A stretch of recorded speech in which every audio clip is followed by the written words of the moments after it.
Princess Leonor's Heartbreak. The No Royals Rule. Morning light moves slowly across polished stone, the kind that remembers centuries. Guards change with practiced restraint. Flags hang without motion. Inside this stillness, a young woman stands at the intersection of inheritance and restraint, learning a lesson that no ceremony announces and no document signs. Princess Leonor, Princess of Asturias, heir to the Spanish crown, did not invent the rule that now frames her life. She inherited it, quietly, completely. For the crown, love is permitted, but never allowed to outrank duty. What appears, from a distance, as emotional severity is in fact institutional memory. Monarchies do not improvise their boundaries. They accumulate them. Each generation adds another layer of caution, another precedent that narrows choice in order to preserve continuity. This is not about denying affection. It is about disciplining consequence. 2 minutes in, the assumption must change. The so-called No Royals rule is not written as a prohibition against happiness. It exists as a firewall. Between the private heart and the public state. Between the individual and the symbol she must become. Because symbols attract gravity. Spain's constitutional monarchy learned long ago that intimacy near the crown does not remain intimate. It invites projection. It invites alignment. It invites interpretation that the institution cannot later recall. And once recalled, legitimacy is never fully restored. This is the living thread of continuity. It stretches backward through marriages chosen for stability, not sentiment, and forward into futures designed to avoid fracture. The rule, as it is understood, does not demand solitude. It demands neutrality. Partners must not bring competing sovereignties, ambitions, or inherited expectations into an office that survives precisely because it stands above them. At minute 5, the phrase returns, not as a verdict, but as a reminder of hierarchy. Because romance, by nature, personalizes. And the crown, by design, depersonalizes. History explains the discipline without apology. Across Europe, alliances forged in affection have too often become liabilities in governance. The institution learned to separate companionship from succession, attachment from authority. Not because love weakens leaders, but because it complicates symbols.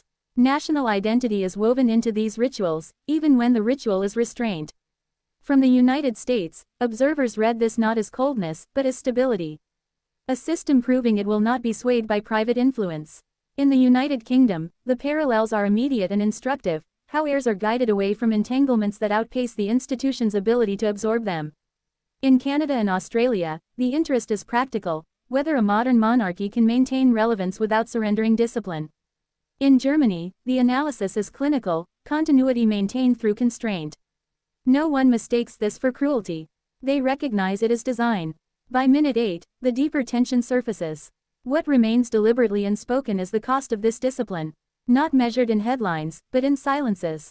In choices deferred. In futures narrowed long before they are tested. Continuity is not abstract here, it is embodied in visible presence, and preserved through invisible limits. The institution does not ask whether this is fair.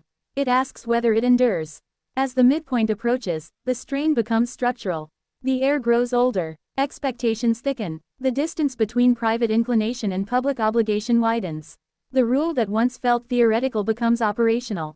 This is where heartbreak, as the public understands it, dissolves into something else. Not drama. Not defiance. Acceptance shaped by inheritance. At minute 14, the point of no return arrives without ceremony. The realization that some doors, once understood, are never tested. Not because they are locked, but because opening them would change the institution itself. From this moment on, management replaces possibility. The crown does not forbid love. It sequences it. It filters it. It subjects it to the same scrutiny as treaties and traditions. Because the survival of the institution is the ultimate prize. By minute 19, the future risk is visible without being named. In an era of accelerated narrative and instant alignment, any perceived exception becomes precedent. Any perceived indulgence becomes vulnerability. Polarization needs only a symbol to attach itself. This is why the rule holds. Not rigidly, but relentlessly. International confidence depends on it.